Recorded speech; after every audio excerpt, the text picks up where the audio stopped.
Ya, benarkah tidak ada niat jahat dari terdakwa Ricky Rizal bisa dianggap tak turut serta dalam kasus pembunuhan Brigadir Yosua? Kita akan membahasnya bersama dengan ahli pidana meringankan untuk Ricky Rizal, Firman Wijaya, serta pakar hukum pidana Profesor Hibnu Nugroho, Prof. Hibnu, dan Pak Firman. Selamat malam.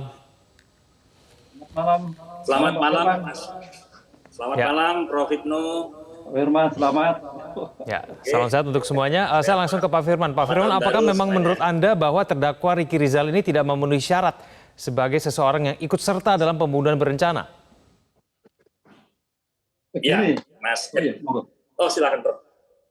Ya, saya mendengar tadi memang Pak Firman bagus sekali analisisnya karena berbasis pada elemen materialnya.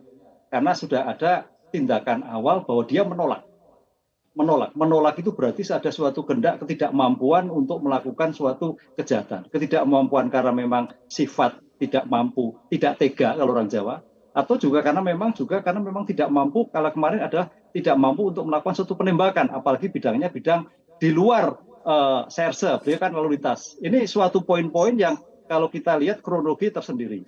Cuman begini Pak Firman, apakah kita harus bedakan dalam pelaksanaan ataukah sebelum pelaksanaan? Saya sepakat betul kalau memang dalam pelaksanaan ada suatu penolakan yang pertama itu nilainya sudah 70% sendiri. Tapi pertanyaannya, dalam suatu sikap sebagai bentuk jiwa korsa dalam melakukan eksekusi, apalagi terhadap relasi kuasa, tidakkah timbul peran? Nah, sekecil apapun di dalam suatu proses itu. Nah, ini juga dijabarkan. Kalau peran itu muncul dalam suatu eksekusi, ya agak sedikit terempet-terempet Pak Firman. Tapi kalau memang tidak ada peran sama sekali, hanya hadir kemudian dalam petik pasif, ya dalam hal asas indubio pro reo misalkan, ada keraguan-keraguan, ya mungkin diambil yang paling meringankan. Ini yang saya melihatnya sejak awal memang R itu ada suatu potensi yang cukup menguntungkan dalam suatu bentuk turut serta di antara para rekan-rekannya. Begitu Mas. Sebelum saya ke Pak Firman, saya kembali ke Pak Prof. Hibnu dulu. Prof. Hibnu, kalau misal memang peran-peran kecil dari Ricky Rizal tersebut terbukti meskipun kemudian ia menolak permintaan Sambo, apakah kemudian dia sudah cukup untuk memenuhi syarat sebagai seseorang yang ikut serta dalam pembunuhan berencana? Ya, dalam pembunuhan berencana memang ada perdebatan antara ada suatu pemahaman yang sama, antara kehendak sama, ada suatu kehendak yang sama, itu di antara para pelaku. Itu memang perdebatan seperti itu. Tapi dalam kehendak sama ini kan ada suatu perdebatan. Kehendak itu harus ada pada Pak Sambo, kan itu kehendak ya. Tapi dalam perbuatan konteks perdebatan di sini ada peran-peran yang lain yang tanda petik memberikan fasilitas, memberikan tidak melakukan pencegahan. Ada suatu tindak pidana. Itu dilakukan atau tidak? Konteks teori dalam keadaan normal betul. Ada meeting of mind sama. Oh iya jelas. Tapi dalam keadaan situasi yang emergensi dalam suatu kehendak untuk kecepatan melakukan suatu tindakan, peran itu ada. Kalau ada, saya kok mungkin ada sedikit kena, Pak Firman. Itu sedikit kena. Makanya di situ kita melihat masing-masing peran A, B, C, D itu seperti apa. Peran A misalkan 90%, B 70%, C 50%, Pak Firman mungkin 30%. Begitu loh. Itu saya melihat seperti itu. Baik, saya ke Pak Firman. Adanya peran-peran kecil dari Ricky Rizal ini tidak kemudian membebaskan ia dari tuduhan ikut serta dalam pembunuhan berencana, Pak Firman. Bagaimana? Baik, Mas. Ini pertama saya perlu memberikan penghormatan karena ini senior saya ini Prof. Hibnu. Ya, walaupun tidak langsung berguru beliau tapi sering banyak membaca tulisan ataupun pemikiran Prof. Hibnu. Ya memang Prof, dalam konteks kasus ini memang ketika pertanyaan itu diarahkan kepada ahli, sebenarnya kan yang pertama adalah objektivitas ahli, artinya memang tidak berpihak kepada salah satu person ataupun person-person yang ada di dalam apa yang disebut dengan participating of crime ya, misalnya ketika apakah perannya dia menjadi player pelaku atau don't player atau made player, kira-kira seperti itu. Nah, saya melihatnya dalam konteks moment of death, karena pasal yang dituduhkan ini kan kaitan dengan mode tadi itu ya, Prof, dan kaitan dengan Dodge lah, yang sebenarnya pembedanya adalah pada unsur bedah, itu harus ada perencanaan. Nah, moment of death atau kapan dampak akibat matinya seseorang itu kan tentu pasti harus diukur. Itu yang saya sebut sebagai causing mechanism. Jadi ada mekanisme kausalitas, kira-kira begitu. Ya. Kalau ini kita operasionalkan dalam pemaknaan posisi peran masing-masing. Artinya, kualitas apa yang dimiliki oleh seseorang itu sehingga dia ditempatkan bisa sebagai, katakanlah, mediator. Nah, tentu dalam kaitan dengan delik yang dilibatkan sebagai participating of crime, tadi Prof memberikan klasterisasi ada 70%, 3% dan sebagainya.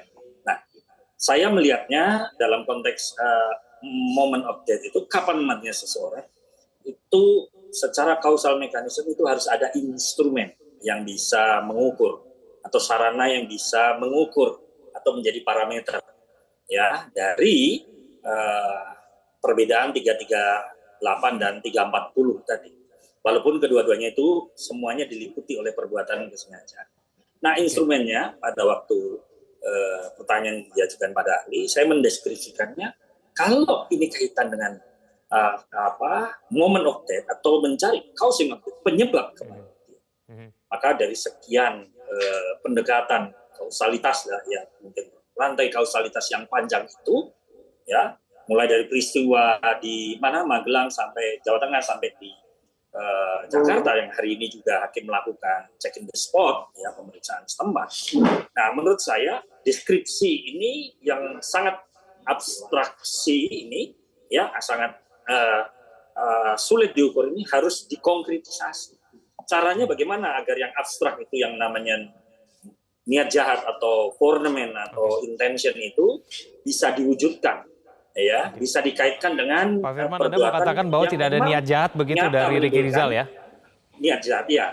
Maka di situ saya menyebutnya yang pertama adalah kalau kaitan dengan perbuatan yang dipandang menjadi bagian yang penyebab causing of death, maka pertama adalah willing body. Jadi harus ada gerakan, kesamaan gerak.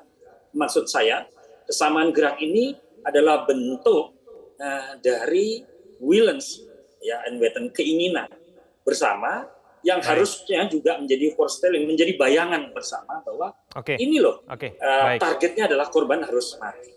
Caranya adalah ya, baik Pak Firman, nanti saya ingin tanyakan apakah menurut Anda janggal atau tidak apabila Ricky Rizal ini menolak permintaan dari Verdi Sambo di antara seluruh ajudan yang lain begitu, kalau misalnya memang permintaannya hanya adalah membackup. Nah, kita akan bahas itu saja. Pemirsa jangan kemana-mana, kami akan kembali. Kembali bersama kami di Prime Time News, kembali kita lanjutkan dialog kita. Saya kembali kepada Pak Firman. Pak Firman, menurut Anda sendiri janggal tidak kalau di antara semua ajudan yang mendampingi Verdi Sambo hanya Ricky Rizal kemudian yang menolak? Dan kenapa kemudian Ricky Rizal menolak kalau misalnya memang hanya permintaannya telah membackup begitu? Ini pernyataan dari Verdi Sambo. Bagaimana? Ya, sebenarnya kan kalau berbicara tentang willing and metal, maksud seseorang itu berbuat jahat, itu memang sangat abstrak tadi. Nah, sehingga kalau ingin mengukur, pastilah tadi disebut Prof, kualitasnya penting. Nah, saya melihatnya ketika ada dialog mengatakan, tidak Pak, saya menolak. Nah, dengan kata menolak itu, unsur willingness, unsur kehendak untuk mewujudkan delik itu sudah lebih dulu tidak ada. Jadi kalau sudah intentionnya nggak ada, ya, saya sebut sebagai killing intentionnya nggak ada, ya tentu tidak mungkin dia akan mengarah pada mod, pada niat, apalagi merencanakan ya, pembunuhan, apalagi kemudian melaksanakan pembunuhan. Jadi rangkaian antara perbuatan dengan akibat itu harus ada penyangganya, harus ada penyambungnya, yaitu apa? Funhead instrumen, alat yang digunakan. Jadi tidak bisa memang hanya diukur dari itu, tapi apakah ada kesamaan misalnya untuk menggunakan sarana tertentu, ya kesamaan sikap, misalnya tolong ambilkan pistol, ya, atau ketika Verdi Sambo akan menembak begitu, saudara R atau siapapun, ada yang memegang, mengarahkan posisi tubuhnya ke arah tembakan. Nah, ini yang saya katakan, balance body movement, gerakan tubuh semacam ini yang diperlukan. Ditambah, kalau ini kaitan dengan perbuatan yang kaitan dengan kesengajaan, apalagi menyebabkan matinya orang, kan tidak mungkin menyebabkan matinya orang itu cukup ditiup, pasti harus menggunakan instrumen tertentu. Saya memberikan istilah seperti kuetat, ya, kasus Tatum yang terkenal di Belanda itu, ya kan? Dan kemudian beberapa ilustrasi kasus yang memiliki kemiripan, walaupun setiap kasus memiliki karakter yang berbeda. Tetapi paling tidak dalam pasal 338 dan 340 itu harus ada instrumen yang bisa menjadi alat ukur. Yaitu apa? Dalam hal ini pilihan sarana yang digunakan, pilihan alat yang digunakan. Bisa pisau, bisa pistol, bisa lain-lain yang punya potensi untuk membunuh atau mengakibatkan matinya orang lain. Baik, saya ke Prof. Hipnu ya. Kasus jeruk yang dicampur arsenik itu ya, yang terkait. Baik, ada pemahaman yang disampaikan juga dalam. Healing body, harus ada gerakan tubuh. Pak Firman, saya ke Prof. Hipnu dulu. Prof. Hipnu, kalau misal memang penolakan itu, apakah langsung bisa dikatakan bahwa niat jahatnya itu tidak ada dalam Ricky Rizal dalam melakukan pembunuhan terhadap Yosua? Iya, konsep Pak Firman bagus. Ini saya akui jempol ya dalam untuk menjelaskan sebagai body language-nya, action-nya pada suatu TKP. Ini sayangnya apa yang disampaikan Pak Firman itu CCTV-nya hilang. Nah itu loh, ini yang dijadikan. Kalau konteks sampaikan Pak Firman itu lengkap. Bagus dipotong sebagai bentuk pertama menolak. Itu sebagai unsur pertama 70% bahwa tidak ada suatu niatan. Nah, itu. Pertanyaannya sekarang, bagaimana dalam korelasi tadi kesamaan kehendak, memang betul suatu kehendak yang tidak diinginkan, tapi tidak ada suatu penolakan. Perannya itu seperti apa? Ini yang tidak kemarin dijelaskan di masing-masing saksi. Ya, selama ini kalau kita melihat pendengarannya bahwa R itu memang hanya menolak, kemudian di atas, kemudian pasif ya dalam suatu TKP. Tapi yang tidak betul saya sepakat ketika gerak tubuh tadi, adakah sarana? Sarana itu bisa gerak membantu, menyisihkan suatu barang bukti, atau menyiapkan, atau memberikan suatu dorongan. Kan itu yang tidak dijelaskan. Saya sepakat bahwa suatu tindakan kesamaan kehendak harus ada sarana. Sarana itu yang sampai sekarang menurut saya belum ketemu. Sehingga kalau sarana itu tidak ketemu, agak sulit.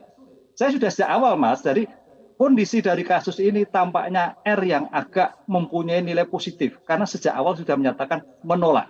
Satu. Kedua, profesinya tidak mungkin menembak, tapi adalah lalu lintas. Nah, gerakan sebagai bentuk jiwa korsa dalam suatu relasi kuasa, itulah yang saya harus kita lihat.